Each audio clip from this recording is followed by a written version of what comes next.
Good day po mga bayang karerista.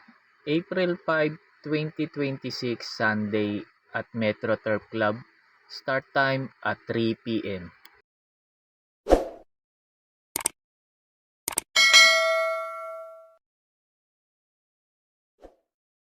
Start na po tayo, race number 1. Start po ng first pick 5. Races 1 to 5. Distance 1,600 meters.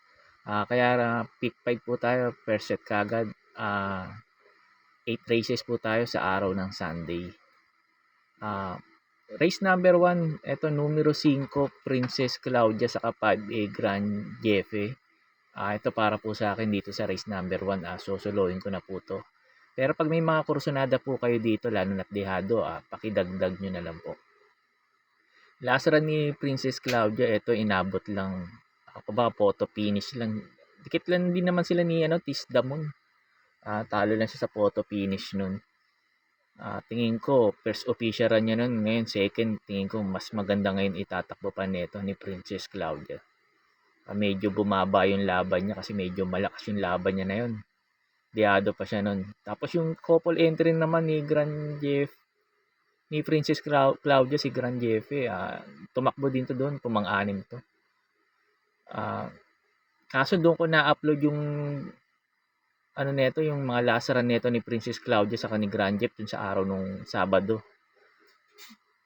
Kung gusto niyo panoorin ulit, pwede niyo naman panoorin yung info ko nung Sabado. Nandun yung last run neto ni Princess Claudia sa ni Grand Jeff para magkaroon po kayo ng idea kung susuluhin niyo po ba o magpo-protection pa kayo. Kaya po sa race number 1, tong couple entry numero 5 Princess Claudia sa 5A Grand Jefe, para po sa akin, susuluhin ko na po. Sa race number 2 na po tayo, start po ng winner take all. Races 2 to 8. Distance 1,400 meters. Dito sa race number 2, may nakikita ako mabilis na pwede maghabulang kagad sa unahan. Ito si American Pareya, paglaban to, may bilis naman to. Si Dreams of the World, Don Pedro, Runaway 10, King Hans, maghabulan to mga to. Kaya first choice ko rito, numero G, Saratoga Chrome. Tingin ko ito pwede makarimati ngayon. Ganda position niya, last to enter. Tingin ko makakasabay kagad to. Tapos second choice ko, numero 1, American Pareya. Ito hindi lang binigyan last run ng importansya na may-ari ito kasi nga isang quadra lang din naman yung si Mang Nano saka to si American Pareya. Tingin ko pag binigyan importansya ng may-ari to, tingin ko may malaki chance na itong manalo ngayon dito. Baba sa laban ngayon ni American Pareya. Tapos third choice ko, numero 7, Runaway 10. Ito bigyan din ng importansya ng may-ari to kahit nandito si Don Pedro. Tingin ko mauuna to si Runaway 10 kasi mabilis tong kabayo na to. Inaayaw lang ng connection to. Kaya tingin ko pag ito binigyan ng importansya, tingin ko may panalo rito to. Numero 7 na to, Runaway 10, kahit may mabibilis dito. Kaya po sa race number 2, pang-primera ko numero G, Saratoga Chrome. Second choice ko numero 1, American Pareya.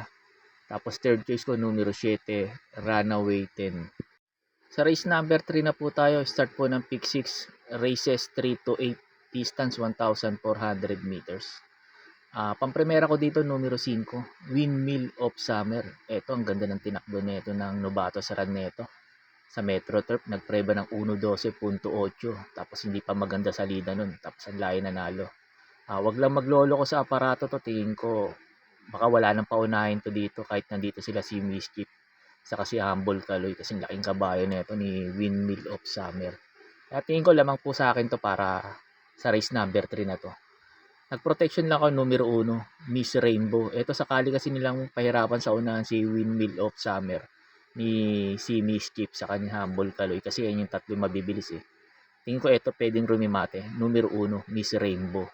Maganda lang din isalida na ito. Tingin ko ito pwedeng umupset kay Windmill of Summer. Numero 1, Miss Rainbow kasi nanibago lang to last run nito sa Metro Turf. Kaya pumangatlo lang to pagkakaalam ko. Magamayan na ni Miss Rainbow yung Metro Turf. Tingin ko may panalo to dito. Numero 1, Miss Rainbow. Pagkatapos nga pala ng info ko dito sa race number 3, in-upload ko po yung Novato sa run nito ni Windmill of Summer para magkaroon po kayo ng idea kung susuluhin nyo po ba o magpo-protection pa kayo. Kaya po sa race number 3, pang-primera ko numero 5, Windmill of Summer. Tapos second choice ko numero 1, Miss Rainbow. Gauge by the open racing creator. Now for the outside, James Squeak are the gate to pick up now in the middle. Windmill of Summer, then followed by Beautiful Things. And as they settle now, it's Windmill of Summer now in command, leads by some 5 to 6 lengths now, followed by Beautiful Things. Racing on the outside third is Creator. And as they race the last 600, still Windmill of Summer is 5 lengths leader, followed by Beautiful Things. And a very close third is Creator. And towards the last 400, still Windmill of Summer. Still in front. 4 lengths lead now from Creator. Done for the inside Beautiful Things as they hit the last 300. It is still Windmill of Summer. About 7 lengths now, followed by Creator. Alongside Creator is Beautiful Things, but it's still Windmill of Summer. Second, Beautiful Things, Creator.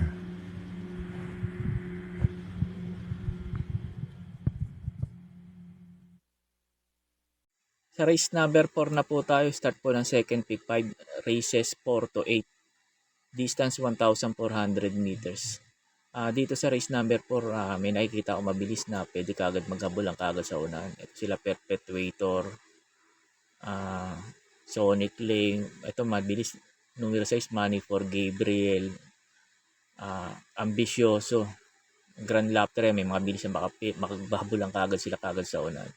Kaya pili ko dito yung ported na kabayo. Numero 4, More Than a Mule. Ito, lasaran nito, mabigat lang kalaban nito sila Part-Time Lover, Tasha. Saka mga imported din. Kaya tingin ko ito, pwedeng rumimate numero 4 na to. More Than a Mule. Papabor sa kanya ngayon yung laban na to. Second choice ko na rin numero 1, yung Perpetuator, yung sumigunda kay Gamer Winner. Kaya po sa race number 4, pang-primera ko po numero 4, More Than a Mule. Tapos second choice ko numero 1, Perpetuator. Sa race number 5 na po tayo, start po ng pick 4, races 5 to 8, distance 1,400 meters. Pang-primera ko dito numero 7, Don Lucas. Don Lucas medyo bumaba ngayon yung laban niya. Tingin ko malaki chance na ito manalo ngayon dito. Numero 7 na to, Don Lucas. Tapos second choice ko, numero 3, yung nagbabalik na si Beatrius. Tingin ko ito pwedeng umupset kay Don Lucas. Numero 3, Beatrius, kasi disunod na kabayo naman to sa kabibilis to. Tapos pandihado ko numero 8, Call is a Roll. Ito tingin ko long shot to pag meron to dito. Si Call is a Roll. Kaya po sa race number 5, pang-primera ko numero 7, Don Lucas. Tapos second choice ko numero 3, Beatrius. Tapos pandihado ko numero 8, Call is a Roll. Sa race number 6 na po tayo sa last DD plus 1, distance 1,400 meters. Pang-primera ko dito yung couple entry numero 2, Tenacity saka 2A Metal Strength. Tenacity, kabinete, James Torque. Tingin ko maganda yung sasalida nito kasi magaling magpasalida to si James Torque.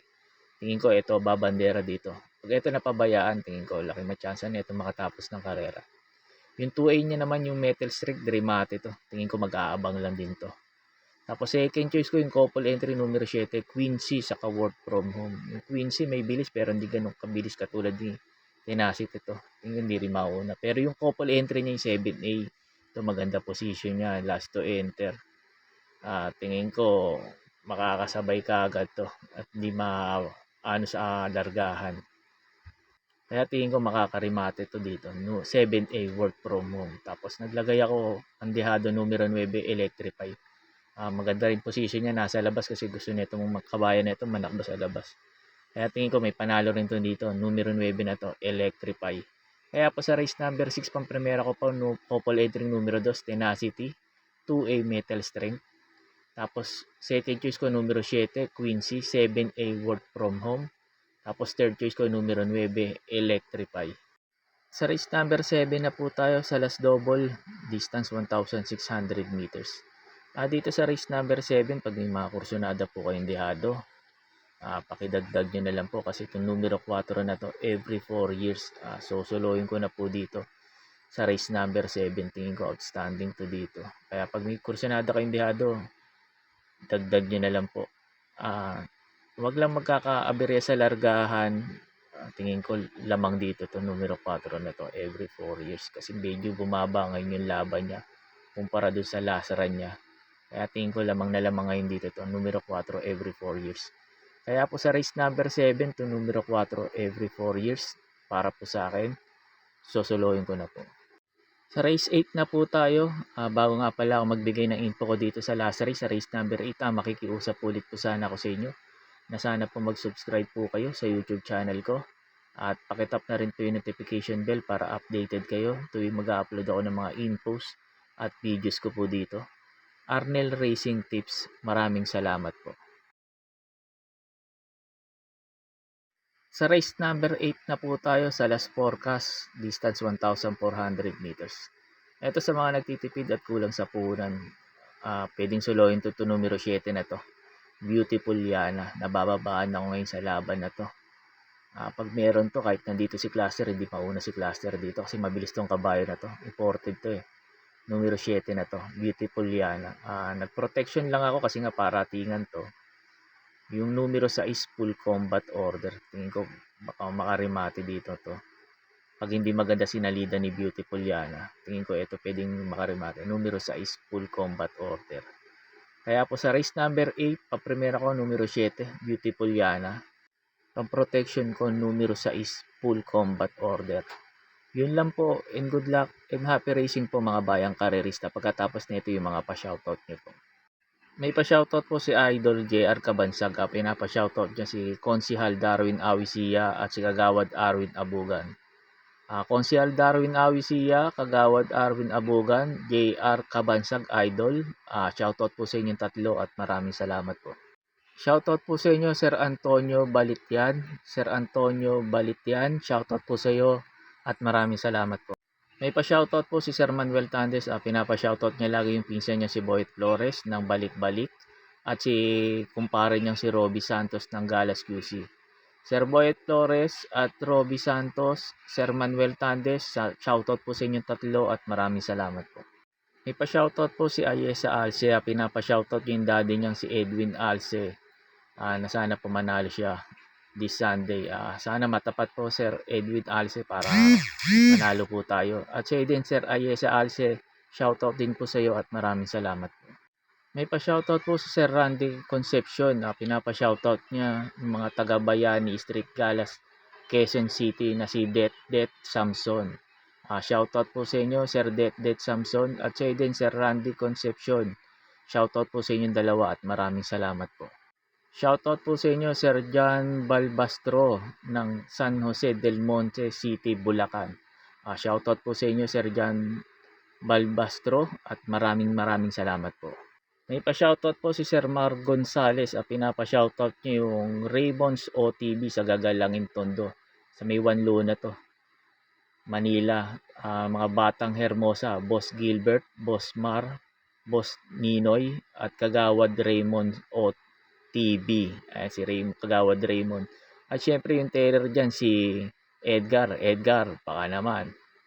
At Mar Gonzales, shoutout po sa iyo din at maraming salamat po. May pa-shoutout po si Lowila Quindanum. Pinapa-shoutout niya si Boss Lucky Nampier at Boss Lian. Sana makadihado daw kayo. At sa din Sir Lowila Quindanum, shoutout din po sa iyo at maraming salamat po.